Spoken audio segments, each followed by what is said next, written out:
আজও আমরা যদি আমাদের এই সমাজে, এই পরিবেশে, ঘরে ঘরে আল্লাহর কোরআনের তেলাওয়াতের আওয়াজ যদি আমরা গুঞ্জন উঠাতে পারি, ইনশাআল্লাহ এই সমাজ থেকে জাহেলিয়ত পালিয়ে যেতে বাধ্য হবে।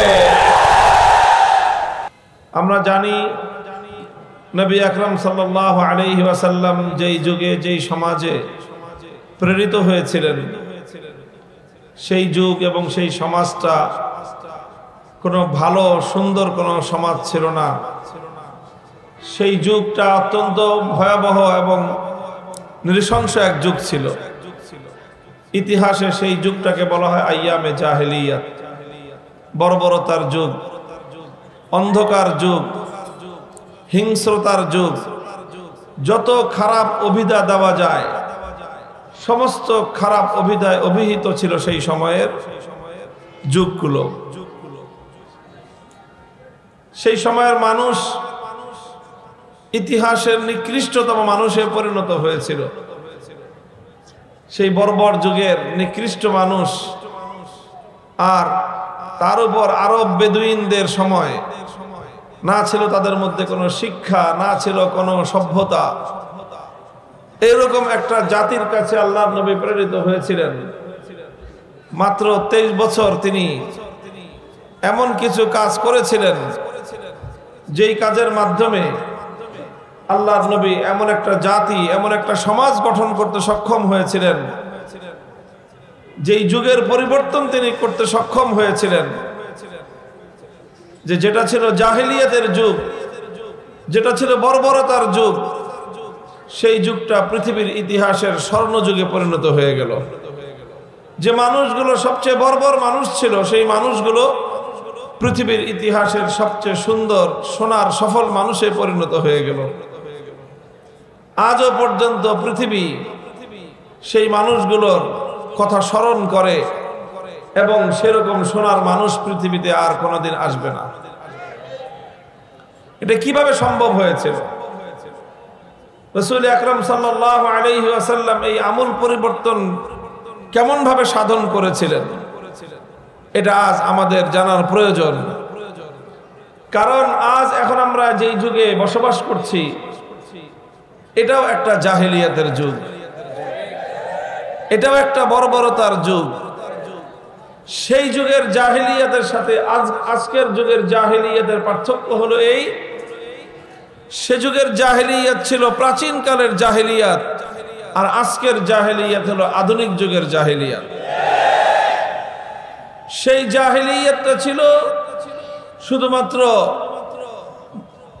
প্রাচীন যুগের একটা অসভ্যতার জাহেলিয়াত, আর আজকের যুগের জাহেলিয়াত এটা অত্যন্ত শক্তিশালী, এটা বিজ্ঞান নির্ভর, প্রযুক্তি নির্ভর শক্তিশালী এক জাহেলিয়াত। এই জাহেলিয়াতকে পরিবর্তন করে, এই জাহেলিয়াতকে পরাস্ত করে যদি আমরা চাই একটি সুন্দর পৃথিবী গড়তে, সুন্দর সমাজ গড়তে, আমাদেরকে আল্লাহ রাসূল সাল্লাল্লাহু আলাইহি ওয়াসাল্লামের সেই কর্মসূচির দিকে প্রত্যাবর্তন করা ছাড়া বিকল্প কোনো রাস্তা নাই।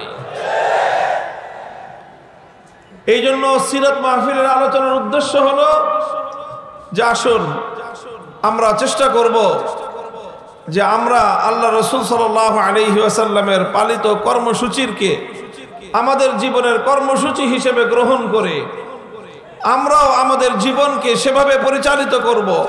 আমাদের সমাজে আমরা সেই কাজ বাস্তবায়ন করব যেই কর্মসূচির মাধ্যমে নবী আকরাম সাল্লাল্লাহু আলাইহি ওয়াসাল্লাম সেই জাহেলিয়াতকে পরিবর্তন করে একটি শান্তি সুখের সমাজ গড়েছিলেন। আমরাও আজকের এই নব্য জাহেলিয়াতকে পরাস্ত করে এই জাহেলিয়াতের কবর রচনা করে তার উপর শান্তির নীড় তৈরি করব ইনশাআল্লাহ। আল্লাহ পাক রব্বুল আলামিন আমাদেরকে বুঝবার তৌফিক দান করেন।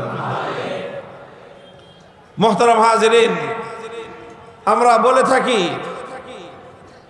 কোরআনে কারীমের যে আয়াত আমি তেলাওয়াত করেছি আপনাদের সম্মুখে, সেই আয়াতের মধ্যে আল্লাহ রাসূল সাল্লাল্লাহু আলাইহি ওয়াসাল্লামের জীবনের কিছু মৌলিক কর্মসূচির কথা তুলে ধরা হয়েছে। আল্লাহ নিজেই বলেছেন, হুয়াল্লাযী বা'আসা ফিল উম্মিয়্যিনা রাসূলাম মিনহুম ইয়াতলু আলাইহিম আয়াতিহি ওয়া ইউযাক্কিহিম ওয়া ইউআল্লিমুহুমুল কিতাবা ওয়াল হিকমাহ وإن كانوا من قبل لفي ضلال মুবিন। আল্লাহ পাক রব্বুল আলামিন আল্লাহর নবীকে সবচেয়ে শক্তিশালী যে জিনিসটা দিয়েছিলেন দুনিয়ার মানুষের সংশোধনের জন্য, দুনিয়ার অবস্থা পরিবর্তন করার জন্য, দুনিয়ার মানুষকে বর্বর যুগ থেকে আলোর যুগে নিয়ে আসার জন্য শক্তিশালী, সবচেয়ে শক্তিশালী যেই হাতিয়ার আল্লাহ রব্বুল আলামিন তার নবীকে দিয়েছিলেন, সেই শক্তিশালী মাধ্যমের নাম হলো কিতাবুল্লাহ তথা আল্লাহর কোরআনে কারীম। এই কোরআন, এটাই ছিল নবী আকরাম সাল্লাল্লাহু আলাইহি ওয়াসাল্লামের জীবনের, তার বিপ্লবের প্রধান হাতিয়ার। কোরআনকে কেন্দ্র করে, এই কোরআনকে দিয়েই আল্লাহর নবী তার সে ঐতিহাসিক বিপ্লব সাধন করেছিলেন। কোরআনকে কেন্দ্র করে নবী আকরাম সাল্লাল্লাহু আলাইহি ওয়াসাল্লাম চারটি কাজ করেছেন। কয় কাজ? চার কাজ করেছেন। আল্লাহর কোরআনকে কেন্দ্র করে, কোরআনের উপর আল্লাহর নবী চারটি মেহনত করেছেন এবং সেই চার মেহনত উম্মতের মধ্যে তিনি জিন্দা করেছেন। প্রথম মেহনত হলো ইয়াতলু আলাইহিম আয়াতিহি। আল্লাহর নবী উম্মতের মধ্যে, আল্লাহর বান্দাদের মধ্যে আল্লাহর কোরআনের তেলাওয়াতকে তিনি ব্যাপকভাবে শিক্ষা দান করেছেন। মানুষকে আল্লাহর কোরআনের তেলাওয়াত শিক্ষা দিয়েছেন। তিনি উম্মতকে কোরআনের তেলাওয়াত শুনিয়েছেন। কোরআনের তেলাওয়াত শেখানো, কোরআনের তেলাওয়াত শোনানো, এটা হলো নবী আকরাম সাল্লাল্লাহু আলাইহি ওয়াসাল্লামের সর্বপ্রথম বুনিয়াদী কর্মসূচি। কোরআনের তেলাওয়াতের মাধ্যমেই নবী আকরাম সাল্লাল্লাহু আলাইহি ওয়াসাল্লাম তার বিপ্লবী কর্মসূচির সূচনা করেছিলেন। কোরআনে কারীমের তেলাওয়াতের মধ্যে আল্লাহ পাক রব্বুল আলামিন এমন একটা শক্তি রেখেছেন যে এই তেলাওয়াত, এটা মানুষের বদ্ধ দুয়ারকে, হৃদয়ের বদ্ধ দুয়ারকে খুলে দিয়ে মানুষের অন্ধকার হৃদয়ের মধ্যে আলো প্রজ্বলিত করে দেয়। এই জন্য নবী আকরাম সাল্লাল্লাহু আলাইহি ওয়াসাল্লামের সর্বপ্রথম কর্মসূচি হলো তেলাওয়াতে কিতাবুল্লাহ তথা কোরআনে কারীমের তেলাওয়াত। এবং এটা হলো নবী আকরাম সাল্লাল্লাহু আলাইহি ওয়াসাল্লামের একটা স্বয়ং সম্পূর্ণ কর্মসূচি।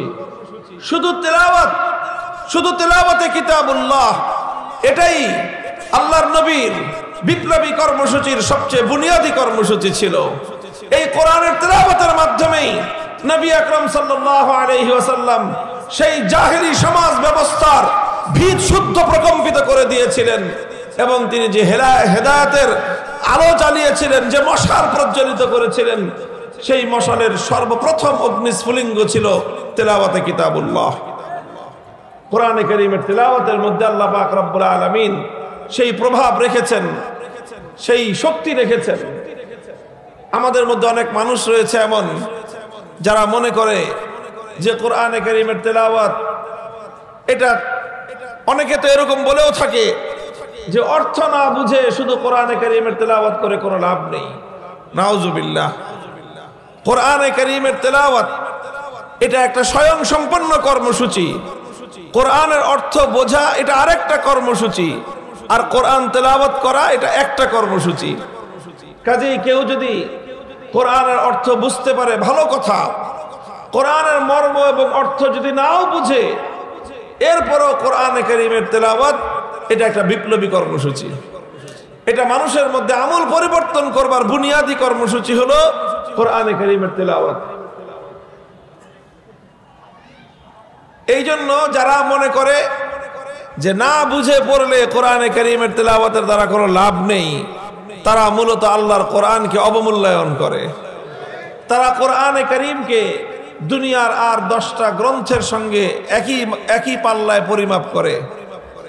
তারা মনে করে যেরকম সাহিত্যের বই না বুঝে পড়লে সাহিত্যের স্বাদ পাওয়া যায় না, কবিতার বই না বুঝে পড়লে কাব্যের আনন্দ পাওয়া যায় না, উপন্যাসের বই না বুঝে পড়লে উপন্যাসের চরিত্র বোঝা যায় না, গল্পের বই না বুঝে পড়লে কেউ গল্পের মজা পাবে না, বিজ্ঞানের বই না বুঝে পড়লে বিজ্ঞান শিখতে পারবে না, মেডিকেল সায়েন্সের বই না বুঝে পড়লে ডাক্তারি বিদ্যা জানা হবে না। তারা মনে করেছে এই সব বিষয়ের মতো কোরআনে কারীম এরকম যে না বুঝে পড়লে বুঝি কোরআনে কারীমের কোনো লাভ হবে না। তা নয়, অন্য সকল বিষয়ের বই না বুঝে পড়লে কোনো লাভ নাই। দুনিয়াতে একমাত্র গ্রন্থ আল্লাহর কোরআন, এটা বুঝে পড়লেও যেরকম মানুষের অন্তরের মধ্যে প্রভাব তৈরি করে, না বুঝে পড়লেও কোরআনের তেলাওয়াতের মধ্যে এমন একটা পাওয়ার আছে যে এই পাওয়ার যার অন্তরের মধ্যে প্রবেশ করবে, এই কোরআনের তেলাওয়াত যার কর্ণকুহরে প্রবেশ করবে, এটা মানুষের অন্তরের মধ্যে গিয়ে আঘাত করবেই এবং মানুষের হৃদয়ের বদ্ধ দুয়ার উন্মুক্ত করার ক্ষেত্রে পৃথিবীতে কোরআনে কারীমের চেয়ে শক্তিশালী আর কিছু নাই। হাদিসের কিতাবগুলোর মধ্যে তার অসংখ্য দৃষ্টান্ত খুঁজে পাওয়া যায়। সাহাবায়ে কেরামের জীবনীতে অসংখ্য দৃষ্টান্ত খুঁজে পাওয়া যায়। হযরতে আবু বকর রাদিয়াল্লাহু তাআলা আনহুর জীবন ইতিহাসে ঘটনা পাওয়া যায়। একবার আবু বকর সিদ্দিক রাদিয়াল্লাহু আনহু তিনি মক্কা ছেড়ে চলে যাচ্ছেন। রাস্তার মধ্যে এক লোকের সঙ্গে দেখা, একজন নেতৃস্থানীয় লোক, নাম হলো তার ইবনুদ দাগিনা। সে বলল, আবু বকর কোথায় যাও? তিনি বললেন যে আমি মক্কায় থাকবো না। কেন থাকবেন না? মক্কার মানুষ জুলুম এবং নির্যাতন করে, অন্যায় এবং অত্যাচার করেছে আমার উপর, আমাকে ত্যক্ত বিরক্ত করে দিয়েছে, এই জন্য আমি আর মক্কা থাকবো না, মক্কা ছেড়ে চলে যাচ্ছি। ইবনুদ দাগিনা বলল যে না আবু বকর, তোমার মতো লোক মক্কা ছেড়ে চলে যেতে পারে না। তুমি মক্কার মধ্যে মানুষের উপকার করো, অনাহারীকে আহার তুলে দাও, অভাবগ্রস্তের অভাব দূর করো, তুমি অসুস্থ মানুষের চিকিৎসা করো, তুমি মানুষকে সাহায্য করো। তোমার মতো এরকম সোনার মানুষ, মাটির মতো নরম মানুষ, পরোপকারী মানুষ যদি মক্কা থেকে চলে যায়, এটা মক্কার অধিবাসীদের জন্য একটা কলঙ্কের বিষয় হবে, বদনাম হবে তাদের। তুমি মক্কা ছেড়ে চলে যেও না। তোমার কি সমস্যা, চলো আমি সমাধান করে দিচ্ছি। ইবনুদ দাগিনা নামক সেই সরদার আবু বকর রাদিয়াল্লাহু আনহুকে সঙ্গে করে মক্কায় ফিরে আসলেন। এসে মক্কাবাসীকে বললেন যে দেখো, আবু বকর সে একজন ভালো মানুষ, তার মতো এরকম সোনার মানুষ হয় না। এই লোকটাও যদি তোমাদের অত্যাচারে অতিষ্ঠ হয়ে মক্কা ছেড়ে চলে যায়, তাহলে গোটা আরবের মধ্যে মক্কার মানুষের বদনাম হয়ে যাবে যে আরো আবু বকরের মতো একজন ভালো মানুষ মক্কায় থাকতে পারে নাই। এই জন্য আবু বকর মক্কায় থাকবে, আমি দায়িত্ব নিচ্ছি, তোমরা কেউ আবু বকরকে ডিস্টার্ব করবে না। মক্কার লোকেরা বলল যে ঠিক আছে, আবু বকর থাকবে, থাকুক।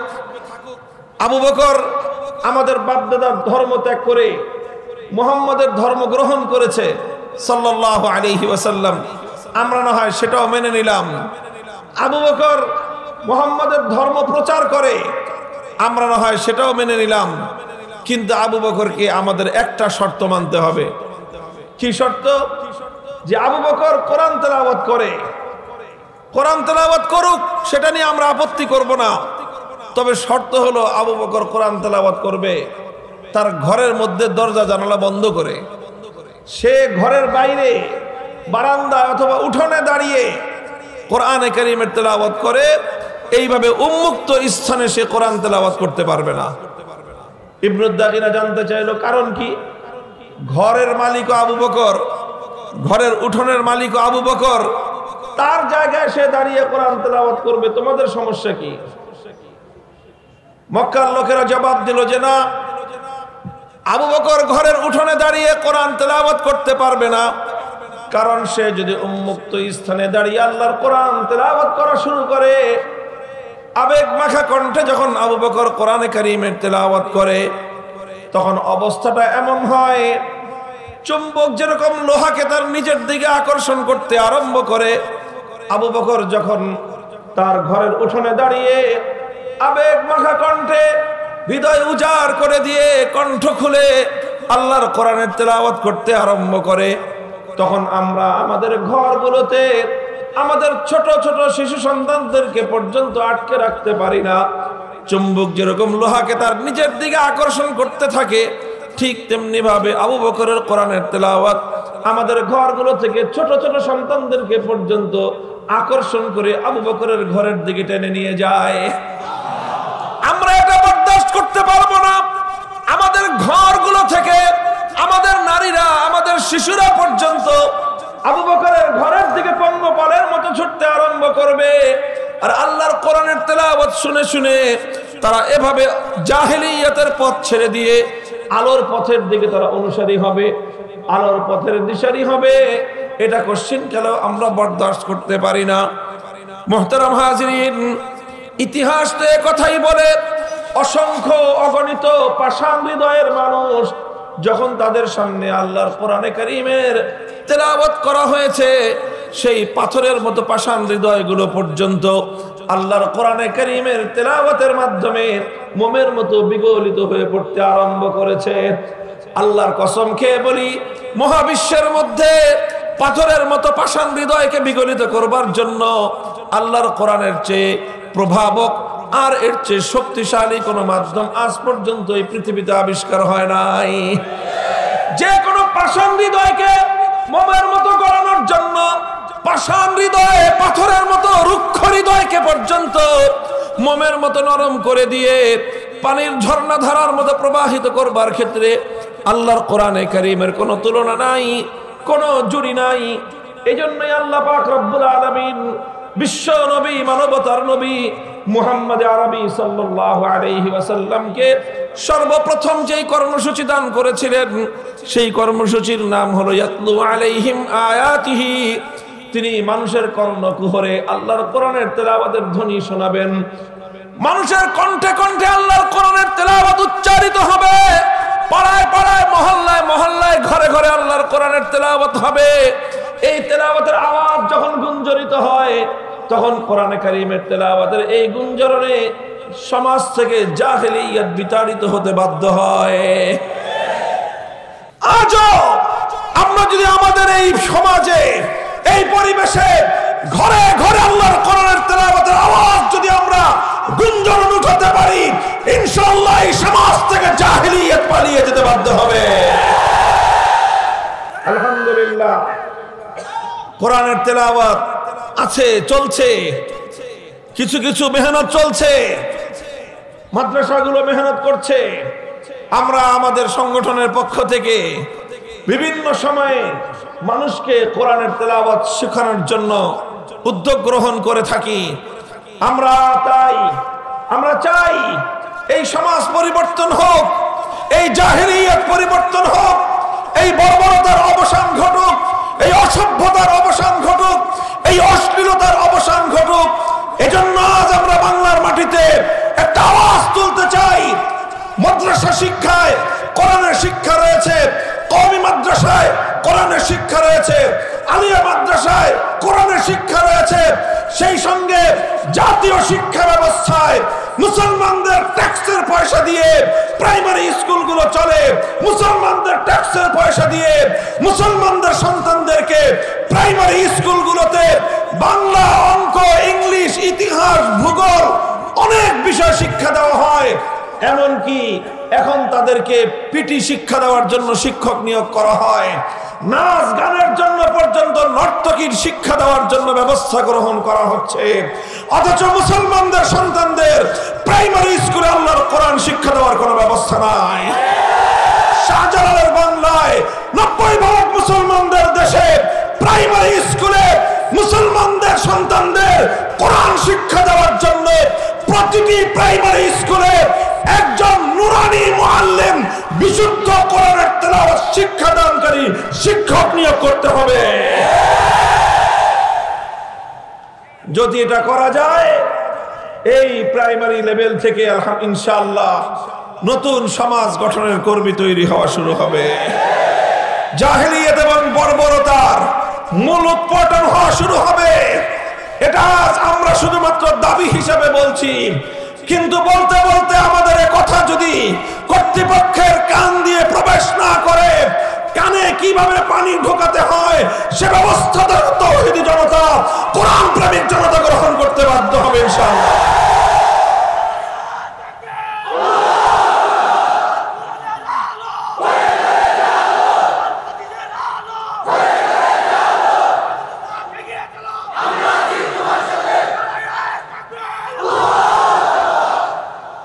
মুহতারাম হাজিরিন, বলতেছিলাম নবী আকরাম সাল্লাল্লাহু আলাইহি ওয়াসাল্লামের সর্বপ্রথম কর্মসূচি ছিল তিলাওয়াতে কিতাবুল্লাহ। এই জন্য আমরাও বলি আল্লাহর কোরআন পড়ুন সবাই, কোরআন তেলাওয়াত করুন সবাই। যে মুসলমানের হৃদয়ে আল্লাহর কোরআনের তেলাওয়াত নাই, তার হৃদয়টা মুর্দা হৃদয়। ওই মুসলমান একজন মুর্দা মুসলমান। আমরা জিন্দা মুসলমান চাই।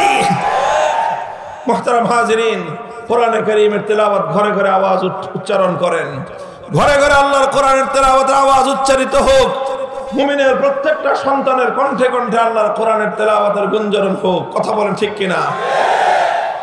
নবী করিম সাল্লাল্লাহু আলাইহি ওয়াসাল্লামের 2 নম্বর কর্মসূচি যেটা ছিল, ওয়া ইউআল্লিমুহুমুল কিতাব। তিনি কোরআন তেলাওয়াত শিক্ষা দেওয়ার পরে এরপরে উম্মতকে কোরআনের মর্ম শিখিয়েছেন, কোরআনের মর্ম বুঝিয়েছেন, কোরআনের ব্যাখ্যা বুঝিয়েছেন। কোরআনের ব্যাখ্যা শিক্ষা দেওয়া, কোরআন বোঝা, এটাও মুমিনের অনেক বড় দায়িত্ব এবং জিম্মাদারি। কোরআন যদি একজন মানুষ বুঝতে পারে, আল্লাহ পাক রব্বুল আলামিন মানব জাতিকে লক্ষ্য করে কি বার্তা প্রেরণ করলেন, আল্লাহর বান্দাদের আল্লাহর বার্তাটা বুঝবার দরকার আছে না নাই? বলেন, আল্লাহর পক্ষ থেকে আল্লাহর বান্দাদের উদ্দেশ্যে যেই বার্তা আসলো, যেই পয়গাম আসলো, আপনার রব আপনার নিকট একটা পয়গাম প্রেরণ করলেন, এই পয়গামটা আপনার এবং আমার বুঝার দরকার আছে না নাই? মুহতারাম হাজির, এখন তো ডিজিটাল যুগ, এখন তো আর মানুষ চিঠিপত্র লেখে না, কিন্তু আগে এক সময় মানুষের যোগাযোগের মাধ্যম ছিল চিঠিপত্র। কথা বলেন ঠিক কিনা? যারা প্রবাসে থাকতো, হ্যাঁ, ইউরোপে, আমেরিকায়, মধ্যপ্রাচ্যে, সৌদি আরব, কুয়েত, কাতার, লিবিয়া, সিরিয়া, ইরাক, এই সমস্ত দেশে থাকতো, তো এখান থেকে কখনো মা তার সন্তানের উদ্দেশ্যে চিঠি লিখতো, অথবা সন্তানের পক্ষ থেকে মায়ের কাছে চিঠি আসতো। গ্রাম বাংলার অনেক মায়েরা শিক্ষা দীক্ষা জানতো না, পড়ালেখা করতে পারতো না, নিজে চিঠিটা পড়তেও পারে না, কিন্তু কোনো একটা সন্তান যখন তার মায়ের কাছে একটা চিঠি লিখতো, বা এখনো যদি কোনো সন্তান তার মায়ের কাছে চিঠি লেখে, তো মা ওই চিঠিটা নিজে পড়তে পারে না, গ্রামে যে লোকটা পড়ালেখা করতে পারে তার কাছে নিয়ে যায়, একটু পড়ে শোনাও আমার বাবা, আমার সন্তান কলিজার টুকরা কি লিখে পাঠিয়েছে। মা একবার শুনে তার হৃদয় জোড়ায় না, বলে আবার পড়ো। আবার শুনেছে, তাও হৃদয় জোড়ায় না, বলে আবার পড়ো। বারবার একজন মা তার সন্তানের পক্ষ থেকে প্রেরিত একটা পয়গাম, একটা চিঠি শুনতে চায়, কারণ সন্তানকে ভালোবাসে মা। সেই সন্তান মাস মাস ধরে, বছরের পর বছর ধরে প্রবাসে থাকতেছে, ওই সন্তানের পক্ষ থেকে একটা চিঠি আসলে সেই চিঠির মর্ম বুঝবার জন্য, সেই চিঠির কথাগুলো একবার একটু মায়ের কানে শুনবার জন্য, সেই চিঠির কথাগুলো একবার একটু পড়বার জন্য একজন মা অধীর হয়ে যায়। কথা বলেন ঠিক কিনা? মুহতারাম হাজিরিন, তো একজন মা যেরকম তার সন্তানের পক্ষ থেকে প্রেরিত একটা পয়গাম বারবার বুঝবার জন্য অধীর আগ্রহ নিয়ে সে অপেক্ষার প্রহর গুনতে থাকে, বুঝবার জন্য সে পাগল পারা হয়ে যায়, অথচ আমাদের নিকট আমাদের রব্বুল আলামিন কোরআনে কারীমের মতো এরকম এক মহান পয়গাম দুনিয়ার প্রত্যেকটা মানুষকে উদ্দেশ্য করে আল্লাহ পাক রব্বুল আলামিন আরশের উপর থেকে প্রেরণ করলেন। আমরা বহু মানুষ এমন আছি, অসংখ্য মানুষ এমন আছে যারা সাধারণ শিক্ষিত বা অশিক্ষিত, তাদের কথা বাদই দিলাম, যারা শিক্ষিত, পড়াশোনা করার অভ্যাস, হাজার হাজার বইপত্র অনেকে পড়েছে, অনেকে আছে এমন গল্পের বই, উপন্যাসের বই পড়ে সব শেষ করে ফেলেছে, বঙ্কিমচন্দ্র থেকে শুরু করে হুমায়ুন আহমেদ পর্যন্ত কোনোটা বাদ রাখে নাই। হাজার হাজার বই পড়েছে, বিজ্ঞানের বই পড়েছে, সায়েন্স ফিকশনের বই পড়েছে, মেডিকেল সায়েন্সের বই ডাক্তাররা পড়তে পড়তে বুড়া হয়ে যায়, পরীক্ষা শেষ হয় না। কথা বলেন ঠিক কিনা? পড়াশোনা করা ভালো, কিন্তু বড় আশ্চর্য এবং হৃদয় বিদারক কথাটা হলো এই, অসংখ্য মানুষ এমন আছে সারাটা জীবন অতিক্রান্ত হয়ে গেছে, কিন্তু অন্তত একবারের জন্য হলেও আল্লাহর কোরআনে কারীমের সূরা ফাতিহা থেকে সূরা নাস পর্যন্ত পূর্ণ কোরআনটা একবার অন্তত অনুবাদ দেখে হলেও বুঝে পড়বার চেষ্টা করে নাই। একজন মুসলমানের জন্য এর চেয়ে বড় লজ্জার কোনো বিষয় হতে পারে না। এই জন্য আমাদের সকলের দায়িত্ব হলো কোরআনকে একটু বুঝার চেষ্টা করা, অল্প অল্প করে হলেও প্রতিদিন 1 আয়াত 2 আয়াত করে আপনি অনুবাদ করবেন। হক্কানি উলামায়ে কেরাম কোরআনে কারীমের অনুবাদ লিখেছেন, তাফসীর লিখেছেন, যে কোনো একটা নির্ভরযোগ্য তাফসীর অনুবাদ সংগ্রহ করে রেখে সেই অনুবাদ এবং তাফসীর একটু একটু করে পড়বেন, সবাই পড়বেন, মুসলমান পুরুষ হোক নারী হোক। যদি একজন মানুষ আল্লাহর কোরআনকে একটু একটু করে বুঝতে থাকে, অভিজ্ঞতার আলোকে দেখা গিয়েছে যে কোরআনের বাণীগুলো একজন মানুষের হৃদয়ে যেভাবে আঘাত করে, একজন মানুষকে যেভাবে হেদায়েতের পথের দিকে আকর্ষণ করে, পৃথিবীতে কোরআনে কারীমের মতো হেদায়েতের দিকে আকর্ষণ সৃষ্টিকারী এমন শক্তিশালী দ্বিতীয় কোনো জিনিস নেই। ওয়া ইউআল্লিমুহুমুল কিতাব, আল্লাহর পয়গম্বরের 2 নম্বর দায়িত্ব হলো উম্মতকে যে কোরআনের তেলাওয়াত শেখালেন, এবার তিনি সেই কোরআনের মর্ম বোঝাবেন, মর্ম শেখাবেন, তাফসীর করবেন। আলহামদুলিল্লাহ সুম্মা আলহামদুলিল্লাহ।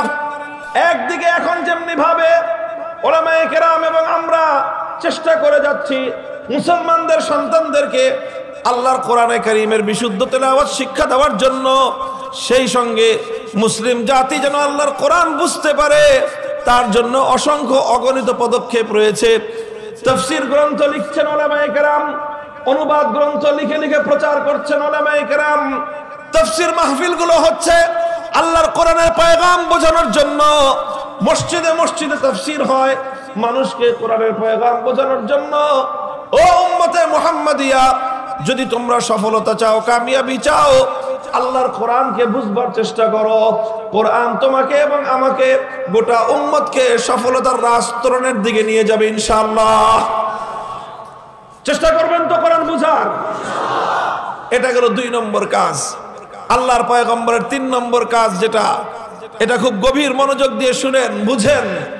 আল্লাহর নবী শুধু কোরআন তেলাওয়াত করে দায়িত্ব শেষ করেন নাই, শুধু কোরআন তাফসীর করে ব্যাখ্যা করে কোরআন বয়ান করে বুঝিয়ে দিয়ে আল্লাহর নবীর দায়িত্ব শেষ হয় নাই।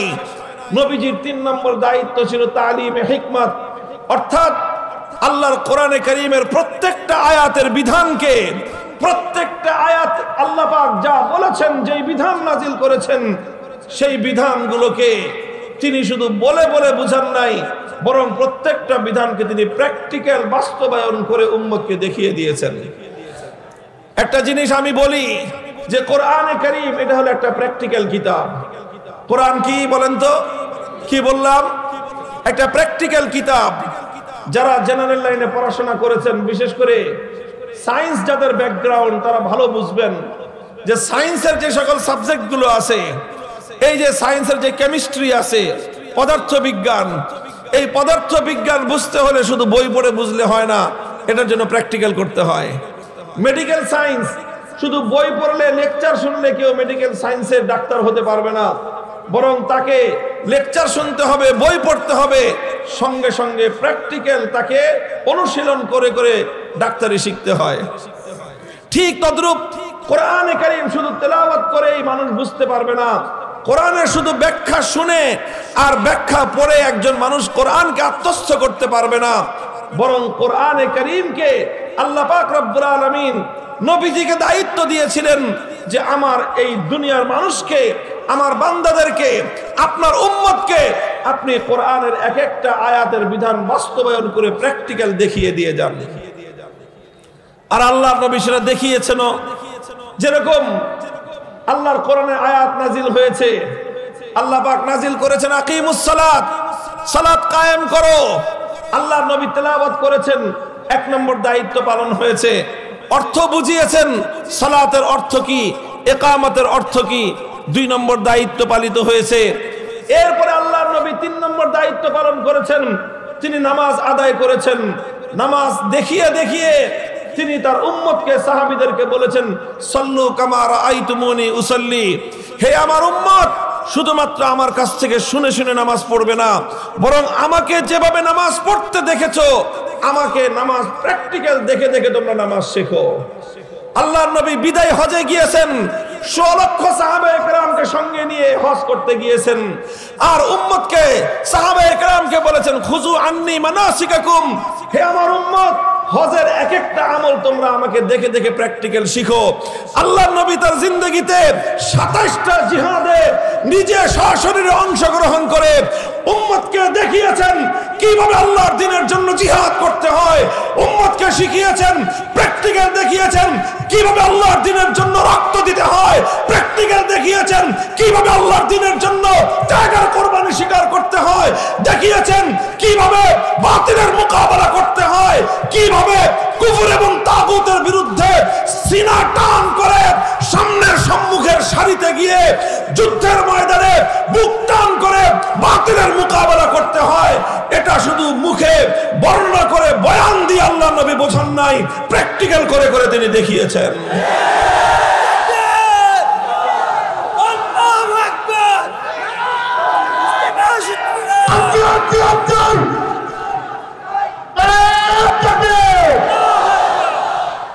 মুহতারাম হাজিরিন, প্রত্যেকটা বিধান আল্লাহর নবী উম্মতকে প্র্যাকটিক্যাল করে দেখিয়েছেন। প্র্যাকটিক্যাল বিধান বাস্তবায়ন করে উম্মতকে শিখিয়েছেন যে ইসলামের এক একটা বিধান, আল্লাহর কোরআনের এক একটা বিধান কিভাবে বাস্তবায়ন করতে হয়। এই জন্য যারা আল্লাহর কোরআনের অনুসারী, যারা আল্লাহর কোরআনের সৈনিক, বিশেষ করে যারা আলেম সমাজ, উম্মতকে কোরআন বোঝানো যাদের দায়িত্ব, উম্মতকে কোরআন বোঝানো যাদের দায়িত্ব, যারা ওয়ারাসাতুল আম্বিয়া, যারা নবীদের উত্তরসূরি, যারা নায়েবে নবী, তাদেরকে ঐতিহাসিক দায়িত্ব বুঝে নিতে হবে। শুধু জনগণকে কোরআন তেলাওয়াত করে শিখিয়ে দিলেই দায়িত্ব শেষ নয়। তেলাওয়াতের পরে জনগণকে, জাতিকে কোরআনের মর্ম বোঝাতে হবে, তাফসীর বোঝাতে হবে, কোরআনের মর্ম এবং ব্যাখ্যা বোঝাতে হবে।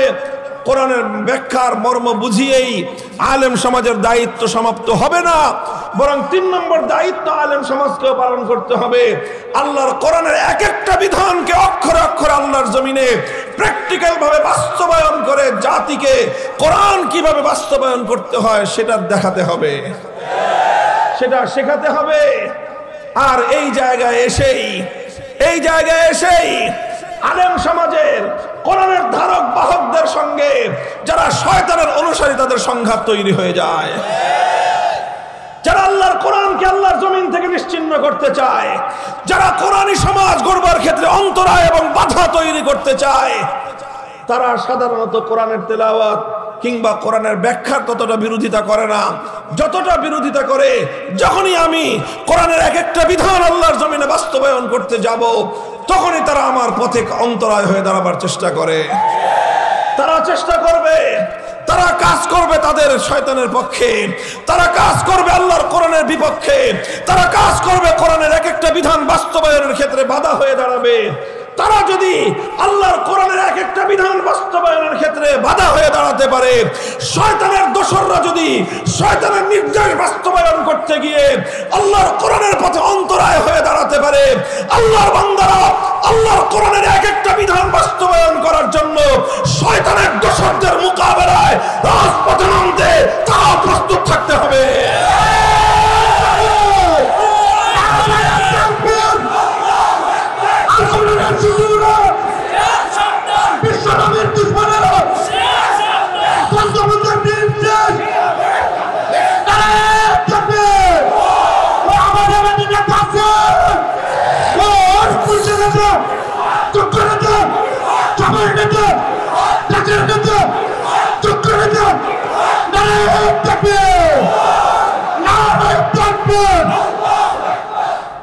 মুহতারাম হাজিরিন, অনেক অনেক বিধান রয়েছে কোরআনে কারীমের। বিধানগুলো বাস্তবায়ন করতে গেলে অনেক ধরনের বাধা প্রতিবন্ধকতা আসে, কিন্তু আল্লাহর পয়গম্বর মুহাম্মদুর রাসূলুল্লাহ সাল্লাল্লাহু আলাইহি ওয়াসাল্লাম যেমনি ভাবে কোরআনে কারীমের এক একটা বিধান বাস্তবায়ন করার ক্ষেত্রে দুনিয়ার সমস্ত বাধার বিন্ধ্যাচলকে তিনি ডিঙ্গিয়েছেন, সমস্ত বাধা প্রতিবন্ধকতাকে তিনি অতিক্রম করে সামনের দিকে অগ্রসর হয়েছেন।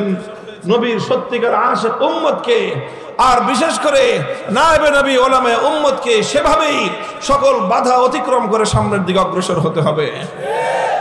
আমি কোরআনে কারীমের এক একটা বিধান বাস্তবায়নের দৃষ্টান্ত দেখানোর জন্য আল্লাহর নবীর জীবনী থেকে নবীর সিরাত থেকে, সিরাতুন নবী থেকে একটা ঘটনার উদ্ধৃতি আমি আপনাদের সামনে উপস্থাপন করছি। নবী আকরাম সাল্লাল্লাহু আলাইহি ওয়াসাল্লাম 8ম হিজরিতে রমজান মাসে মক্কা বিজয় করলেন। আল্লাহর নবীর জীবনের সবচেয়ে বড় ঐতিহাসিক বিজয়। মক্কা বিজয় যখন করলেন, মক্কা বিজয় হয়ে গেল, মক্কায় আল্লাহর কোরআনের বিধান কায়েম হয়ে গেল, খেলাফত প্রতিষ্ঠিত হয়ে গেল। সেই সময় মক্কা নগরীতে একটা অপরাধ সংগঠিত হলো, চুরির অপরাধ। চোর চুরি করেছে এবং সেই চুরি করে চোর শনাক্ত হয়েছে, ধরা পড়েছে। সাধারণ কোনো মানুষ নয়, একজন মহিলা মানুষ, সাধারণ মহিলা নয়, অত্যন্ত সম্ভ্রান্ত একটা উঁচু পরিবারের একজন মেয়ে, সে চুরি করে ধরা পড়েছে। সেই মেয়েটার নাম হলো ফাতেমা।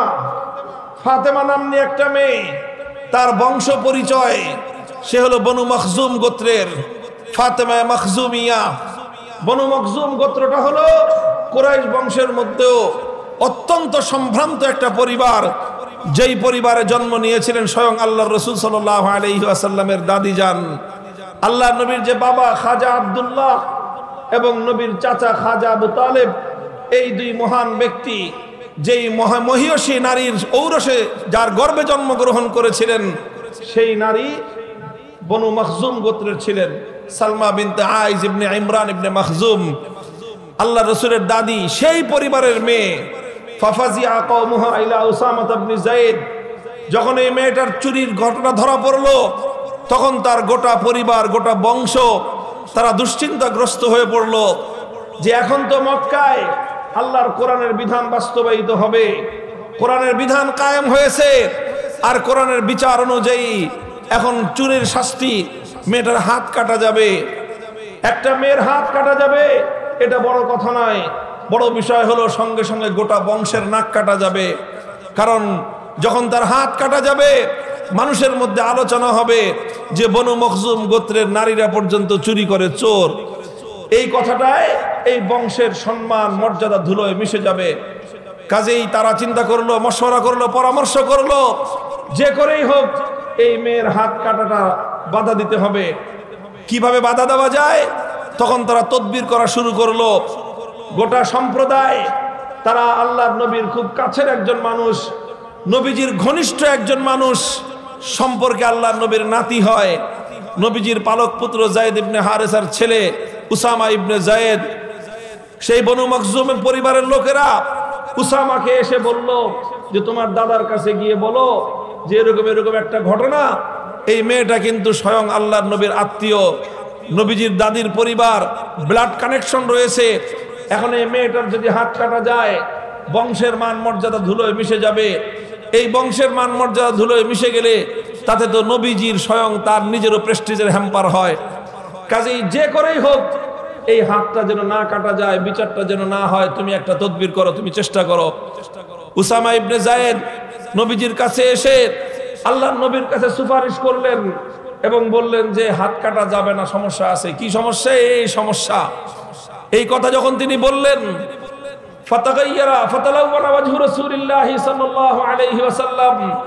হাদিসের কিতাবের ভাষ্য, আমার নবীর চেহারার রং বদলে গেল। আল্লাহর নবী যখন রাগান্বিত হতেন, নবীজি যখন রাগান্বিত হতেন, নবীর চেহারার রং বদলে যেত, লাল বর্ণ ধারণ করত। ফাকা আন্নামা ফুকিয়া ফি ওয়াজিনাতিহি হাব্বুর রুম্মান, মনে হতো যেন নবীজির মুখমণ্ডলের মধ্যে বেদানার রস ছিটিয়ে দেওয়া হয়েছে, এমন লাল টুকটুকে হয়ে যেত আল্লাহর নবীর চেহারা। নবীর চেহারা ওরকম রক্তিম বর্ণ ধারণ করলো। নবীজি ধমক দিলেন উসামাকে, আতাশফাউ ফি হাদ্দিন মিন হুদুদিল্লাহ, উসামা তোমার এত বড় দুঃসাহস, এখন আমি আল্লাহর কোরআনের বিধান বাস্তবায়ন করব, আল্লাহর হুকুম বাস্তবায়ন করব, সেই সময়ে তুমি বাধা দিতে তদবির করার জন্য এসেছো। খবরদার, হুঁশিয়ার করে দেই তোমাকে, ভবিষ্যতে আর কোনোদিন এই ধরনের কোনো কথা নিয়ে, তদবির নিয়ে আমার কাছে আসবে না। আল্লাহর নবী উসামাকে ধমক দিয়ে বুঝতে পারলেন শুধু উসামাকে একা ধমক দিয়ে তো কাজ হবে না, কারণ বিষয়টা তো শুধু উসামার একার নয়, এই বিষয়টার সঙ্গে আমার গোটা বংশ জড়িত, বনু মখজুম গোত্র জড়িত, কুরাইশ বংশ জড়িত। এটার পিছনে গোটা আরবের শত বছরের জাহেলিয়াত এই বিষয়ের পেছনে আছে। কাজেই শুধু উসামা একাকে ধমকে কাজ হবে না, গোটা আরববাসীকে, মক্কার অধিবাসীদেরকে সংশোধন করতে হবে।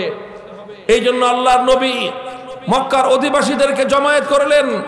ফালাম্মা কানাল আশিয়্যু কামা রাসূলুল্লাহ সাল্লাল্লাহু আলাইহি ওয়াসাল্লাম, বিকাল বেলায় আসরের নামাজের পরে আল্লাহর নবী দাঁড়িয়ে গেলেন জাতির উদ্দেশ্যে ভাষণ দেওয়ার জন্য। পবিত্র বাইতুল্লাহর সামনে আল্লাহর নবী দাঁড়ালেন।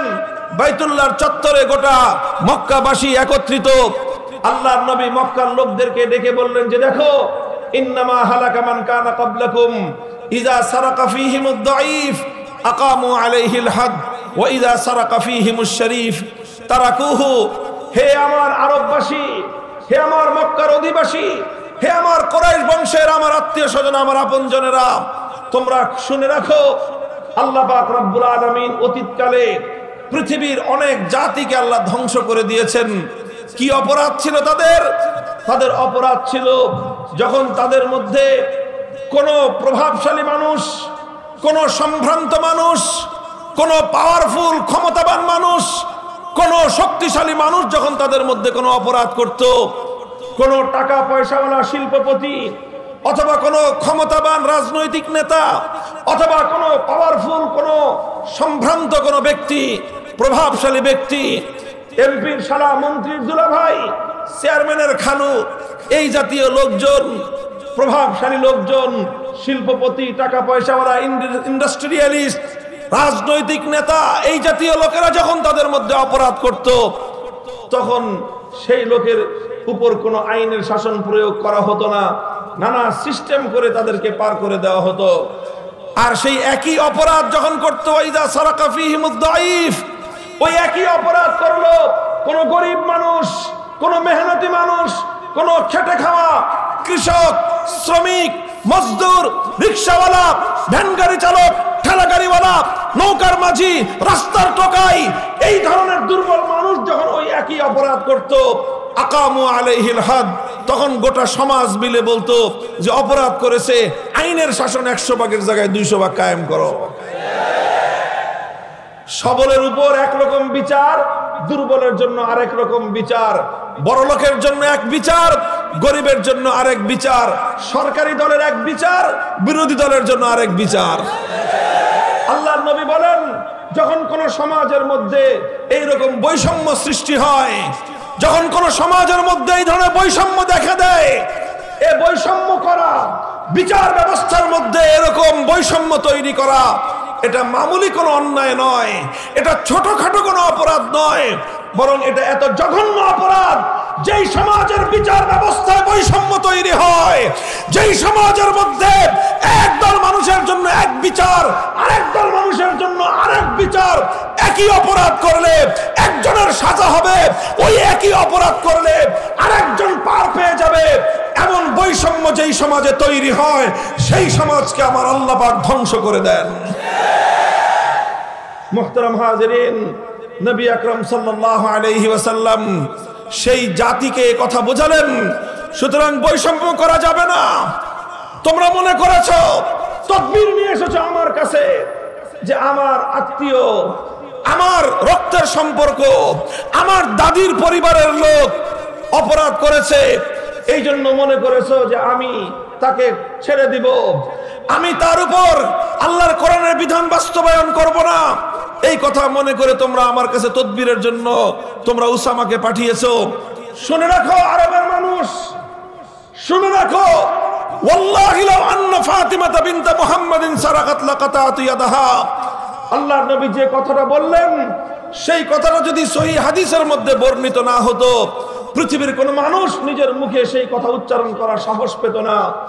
আল্লাহর নবী বললেন, আমি আল্লাহর নামের শপথ করে বলতেছি, আজ আমার গোত্র, আমার দাদির পরিবারের, আমার রক্তের সম্পর্কের ওই বনু মখজুম গোত্রের মেয়ে ফাতেমা নয়, আজকে যদি আমি মুহাম্মদুর রাসূলুল্লাহর কলিজার টুকরা, আমার আদলের দুলালি, জান্নাতের সরদারনি, আমার মেয়ে ফাতেমা যদি চুরি করে ধরা পড়তো, খোদার কসম খেয়ে বলি, আমি আল্লাহর নবী তার হাত কেটে দিতে এতটুকু বিলম্ব করতাম না।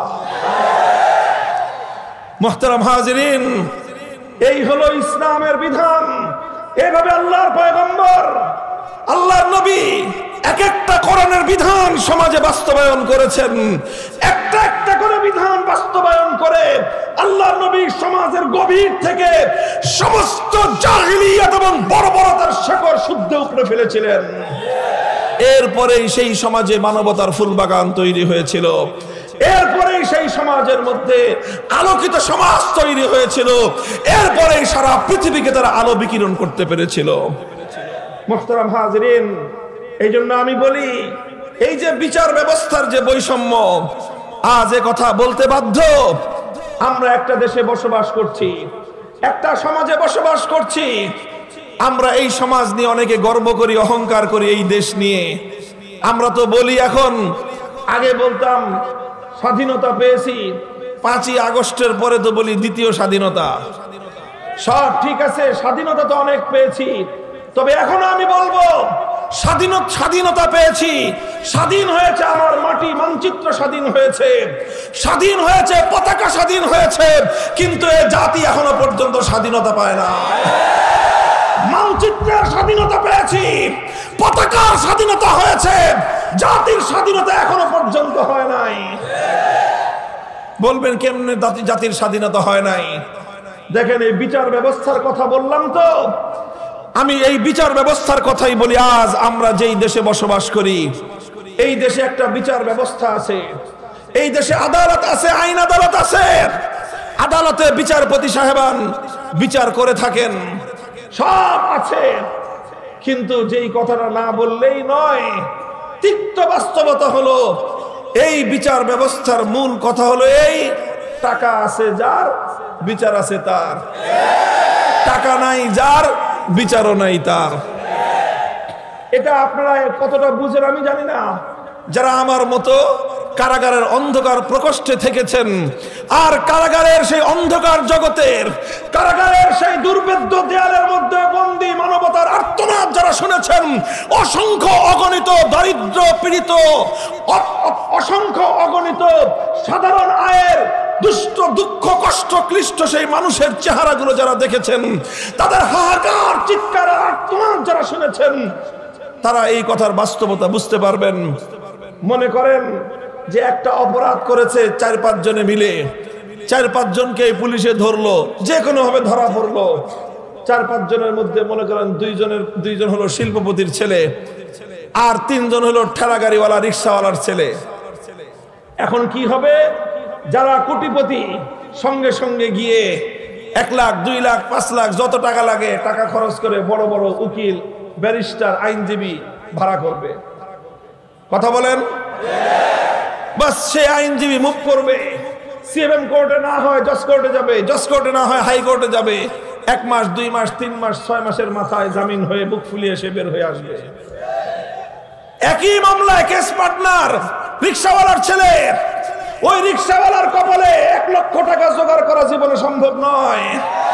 যার নুন আনতে পান্তা ফুরায়, যার প্রতিদিন তার অসুস্থ মায়ের জন্য চিকিৎসার খরচ জোগাড় করতে যার ঘাম ঝরাতে হয়, যার অসুস্থ স্ত্রীর চিকিৎসা করার সামর্থ্য তার নাই, যার দরিদ্র পীড়িত সন্তানের একটা আহ্লাদ, একটা শখ পূরণ করার সামর্থ্য যার নাই, তার কপালে 50,000, 1 লাখ টাকা জোগাড় করে উকিলের হাতে পুরে দিয়ে উকিলকে ভাড়া করে তারপরে জামিন চাওয়ার সামর্থ্য তার নাই। এখন যেহেতু তার পক্ষে বড় উকিল নাই, তার জামিনও নাই। মাসের পর মাস কেটে যায়, বছর পেরিয়ে, যুগ পেরিয়ে যায়, কিন্তু বড় উকিলও ভাড়াও করতে পারে না, আর তার কপালে জামিনও জুটে না।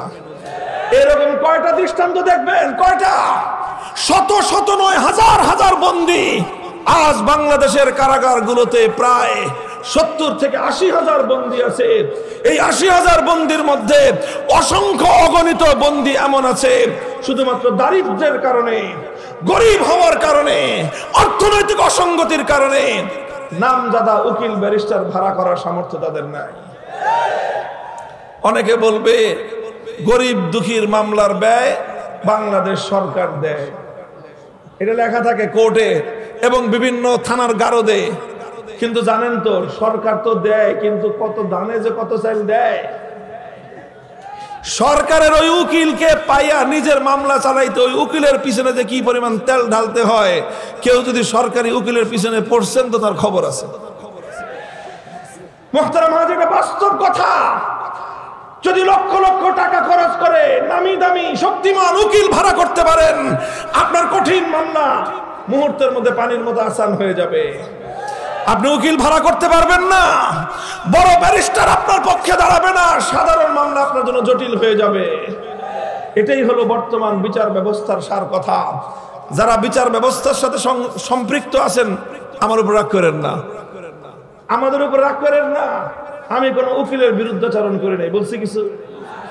উকিলরা এটা পেশা, উকিলদের পেশা। ডাক্তারদের যেরকম ডাক্তারি করা যেরকম পেশা, উকিলদের ওকালতি করা তাদের পেশা। এই পেশায় পেশাজীবী হিসেবে তারা কাজ করে তাদের সংসার চালায়, টাকা পয়সা ইনকাম করে, সহায় সম্পত্তি করে। কাজেই তারা তো মানুষের কাছ থেকে টাকা পেলে কাজ করবে, এটা স্বাভাবিক। সমস্যা তো উকিলদের নয়, সমস্যা ব্যারিস্টারদের নয়, সমস্যা বিচারপতিদের নয়, সমস্যা হলো বিচার ব্যবস্থার। বলবেন সমস্যা বিচার ব্যবস্থার কেন? কারণ এই বিচার ব্যবস্থা মুসলমানদের উপর চাপিয়ে দিয়ে গেছে পশ্চিমা ব্রিটিশ সভ্যতা। এই বিচার ব্যবস্থা ব্রিটিশের প্রবর্তিত বিচার ব্যবস্থা, এই শাসন ব্যবস্থা ব্রিটিশ প্রবর্তিত শাসন ব্যবস্থা। আমরা যে শিক্ষা ব্যবস্থা এখন আমাদের সন্তানদেরকে শেখাই, এই শিক্ষাটাও শিক্ষা ব্যবস্থা ব্রিটিশ প্রবর্তিত শাসন শিক্ষা ব্যবস্থা। তাহলে স্বাধীন হলো কোথায়? বলেন স্বাধীনতা পেলাম কোথায়? মাটি স্বাধীন হয়েছে, পতাকা স্বাধীন হয়েছে, মানুষ স্বাধীন হয় নাই।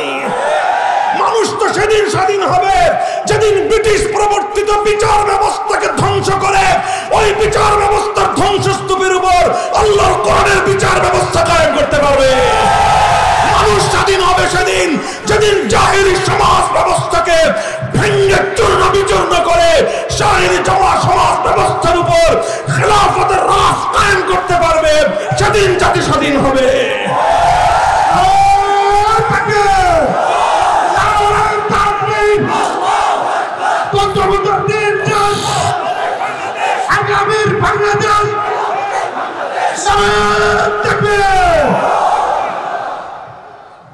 মুহতারাম হাজিরিন, ইসলাম প্রবর্তিত বিচার ব্যবস্থা যদি কায়েম হয়, ধনী দরিদ্রের মধ্যে বৈষম্যের কোনো সুযোগ থাকবে না। বলবেন কেন সুযোগ থাকবে না? সুযোগ এই জন্য থাকবে না কারণ ইসলামী বিচার ব্যবস্থায় উকিল রাখার কোনো সিস্টেমই নাই। ভাই, যে বাদী যে বিবাদী দুজন উভয়ে কাজীর দরবারে সশরীরে উপস্থিত হয়ে যার যার বক্তব্য দিবে, তার পক্ষ থেকে কোনো উকিল বক্তব্য দিতে পারবে না। কাজেই যখন বাদী নিজেরটা নিজে বলবে, বড় লোক হোক আর গরিব লোক হোক সে তার কথা বলবে, বিবাদী বড় লোক আর গরিব লোক হোক সে তার কথা বলবে। বড় লোকেরও এক পয়সা খরচ হওয়ার প্রয়োজন নাই, গরিবের এক পয়সা খরচ হওয়ার প্রয়োজন নাই। তদন্ত করতে হলে রাষ্ট্রীয় খরচে তদন্ত করা হবে, আদালতের খরচে তদন্ত করা হবে। রাষ্ট্র সেই খরচ দিবে, সরকার সেই খরচ দিবে, আদালত সেই খরচ দিবে।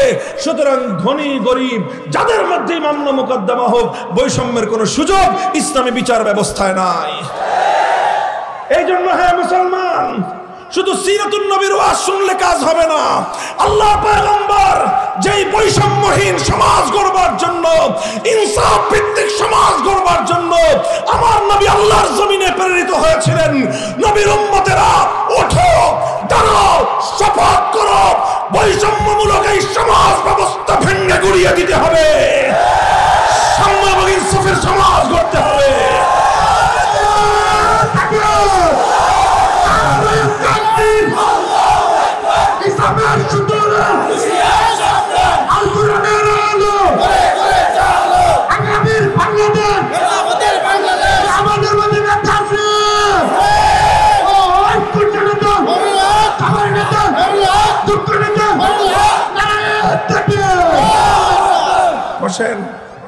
মুহতারাম হাজিরিন, মনে রাখবেন ইনসাফ, ন্যায়পরায়ণতা, সাম্য কায়েম করা, বেইনসাফি দূর করা সমাজ থেকে, এটা শুধুমাত্র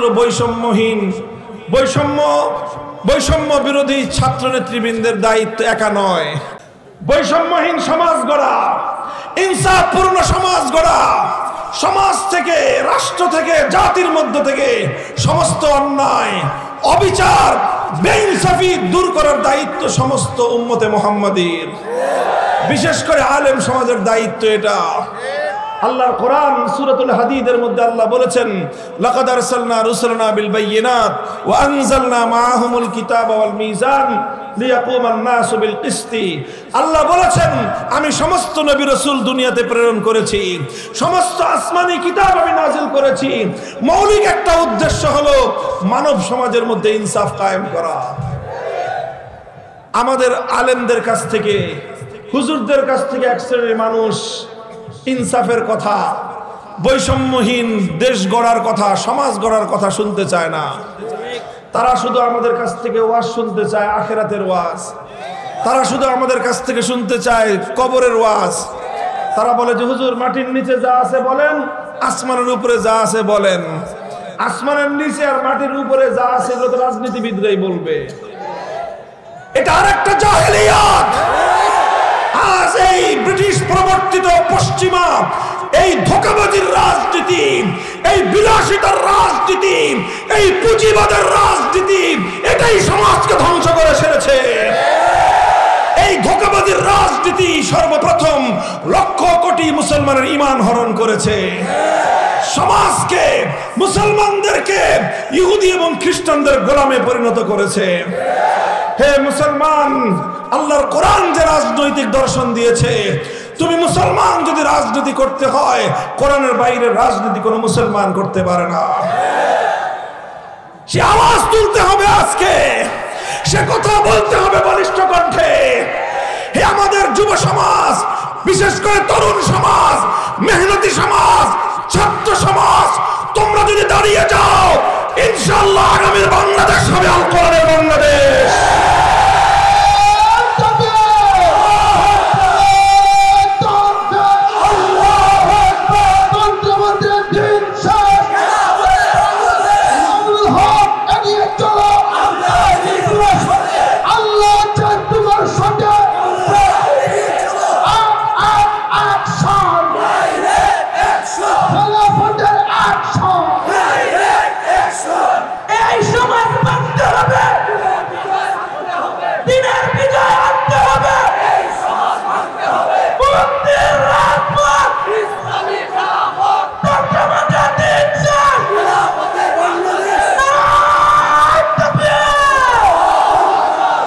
মুহতারাম হাজিরিন, এজন্য বলি কোরআন পড়ুন, কোরআন বুঝুন, এরপরে হলো কোরআনী সমাজ কায়েম করার জন্য সংঘবদ্ধ হন। তৈরি আছেন ইনশাআল্লাহ?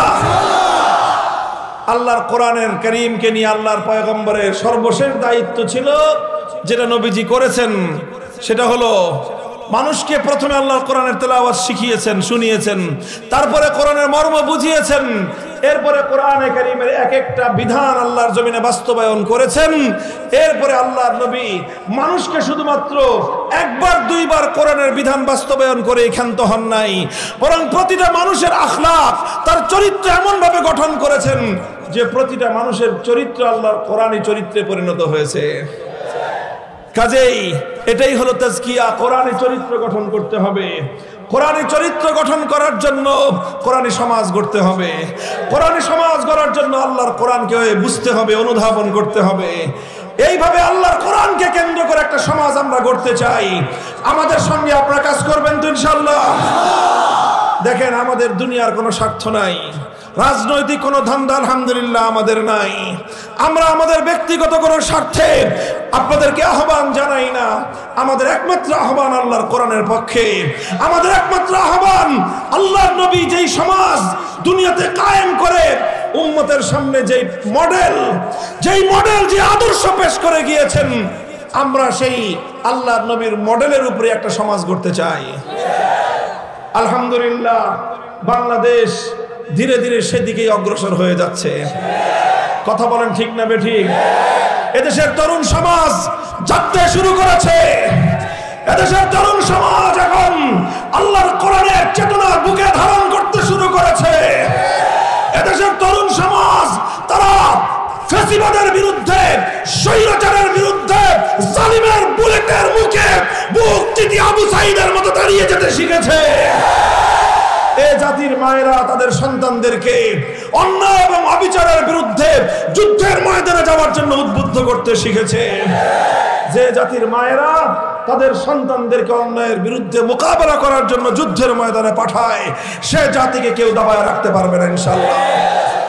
কাজেই আমাদের আহ্বান, আসুন, অনেক কিছুই তো দেখা হয়েছে, অনেক রঙের বাংলাদেশ আমরা দেখেছি, কথা বলেন ঠিক না বেঠিক? অনেক রঙের বাংলাদেশ দেখেছেন। এক সময় আমরা দেখেছি সোনার বাংলাদেশ, তারপরে এসে আরেকজন গেয়েছেন নতুন বাংলাদেশের গান, তারপরে আরেকজন এসে দেখালেন সবুজ বাংলাদেশের চিত্র, এরপরে আরেকজন এসে বললেন ডিজিটাল বাংলাদেশের গল্প, সর্বশেষ দেখা হলো স্মার্ট বাংলাদেশ। যা কিছু দেখলাম মানুষের কপালে শান্তি জোটে নাই। এবার আমরা একটা নতুন বাংলাদেশ দেখতে চাই। সে বাংলাদেশ হবে ইসলামের বাংলাদেশ, সে বাংলাদেশ হবে খেলাফতের বাংলাদেশ।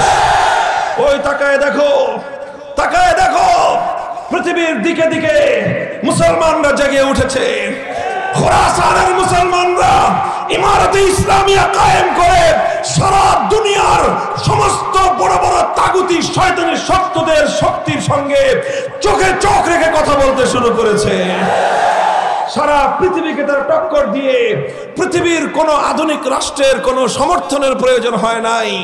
তারা ইমারতে ইসলামিয়া গঠন করে আল্লাহর কোরআনের রাজ কায়েম করে বিশ্ব দরবারে মাথা উঁচু করে তারা দাঁড়িয়ে গেছে।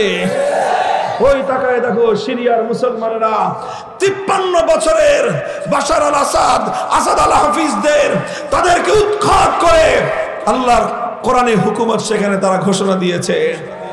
সেই দামেস্কের শুভ্র সাদা মিনার এখন মুসলমানদের হাতে, যেই মিনারে আসমান থেকে অবতরণ করবেন সাইয়্যিদুনা হযরত ঈসা আলাইহিস সালাতু ওয়াস সালাম। ওই তাকায় দেখো ফিলিস্তিনের হামাসের মুজাহিদিনরা কিভাবে তারা বুক টান করে ছোট্ট ছোট্ট শিশুরা পর্যন্ত জায়নবাদী ইহুদিদের মোকাবেলায় মাঠে নেমেছে। খোরাসান থেকে ফিলিস্তিন, দামেস্ক থেকে নিয়ে বাগদাদ পর্যন্ত মুসলমানরা যেভাবে জেগে উঠছে, আল্লাহর কসম খেয়ে বলি ইনশাআল্লাহ ইসলামের অগ্রযাত্রা রুখে দেওয়ার সাধ্য পৃথিবীর কোন শক্তির হবে না। এখন কথা হলো, আমরা বাংলাদেশের মুসলমান ঘুমায় থাকবো না, জেগে উঠবো। যদি জেগে উঠো, আলহামদুলিল্লাহ 5ই আগস্টের বিপ্লব আমাদের চোখে আঙুল দিয়ে দেখিয়ে দিয়েছে বিপ্লবের জন্য অনেক বড় রাজনৈতিক দলের প্রয়োজন নাই, বড় নেতার দরকার নাই। মানুষ যখন সাহস নিয়ে, মানুষ যখন হিম্মত নিয়ে, ঘাম ঝরিয়ে অশ্রু দিয়ে আল্লাহর দরবারে সাহায্য প্রার্থনা করে, শহীদি ঈদগাহে বুকের রক্ত দেওয়ার জন্য প্রস্তুত হয়, সেই মাটিতে বিপ্লব চলে আসে। প্রস্তুত আছেন সবাই? হে যুবক, তোমার এই যৌবন দিয়েছেন কে? তোমার এই ধমনীতে রক্তের প্রবাহ দিয়েছেন কে? তোমার হৃদয়ে বুকের স্পন্দন দিয়েছেন কে?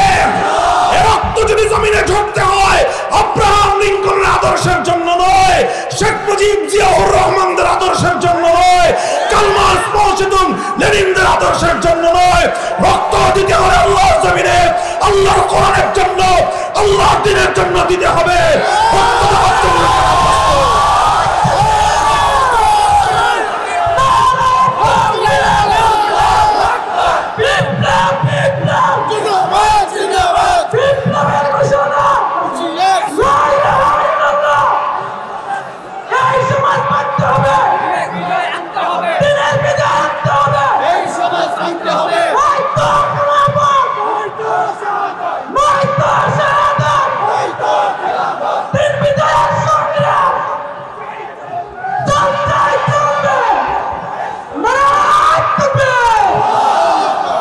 ইসলামের সেই বিপ্লবের জন্য প্রস্তুত আছেন তো? কারা কারা প্রস্তুত আছেন হাত তুলে দেখান, হাত তুলেন। রাজি আছেন তো ইনশাআল্লাহ? হাত নামান, হাত নামান, হাত নামান।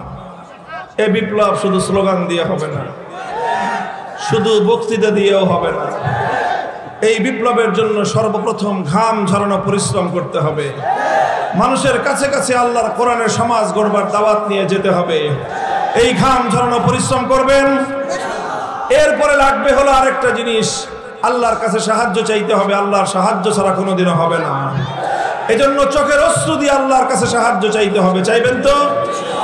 ঘাম আর অশ্রু যখন দিতে থাকবো আমি আর আপনি, ঘাম আর অশ্রুর মাধ্যমে এই জমিন বিপ্লবের জন্য উর্বর হয়ে উঠবে। তখন সেই উর্বর মাটিতে দিতে হবে বুকের তাজা খুন, শাহাদাতের রক্ত। শহীদি ঈদগাহে মাথায় কাফনের কাপড় পরে আল্লাহর দ্বীনের জন্য অকাতরে জীবন দেওয়ার জন্য কারা প্রস্তুত আছেন? হ্যাঁ, এটা শুধু কথার কথা না, শপথ, অঙ্গীকার? বলেন কার সাথে? কার সাথে? আল্লাহ পাক দেখতেছেন, হাত নামান। আল্লাহ পাক দেখেছেন, আল্লাহ শুনেছেন। কাজেই যার যার হিসাব আল্লাহর কাছে দিব ইনশাআল্লাহ আমরা।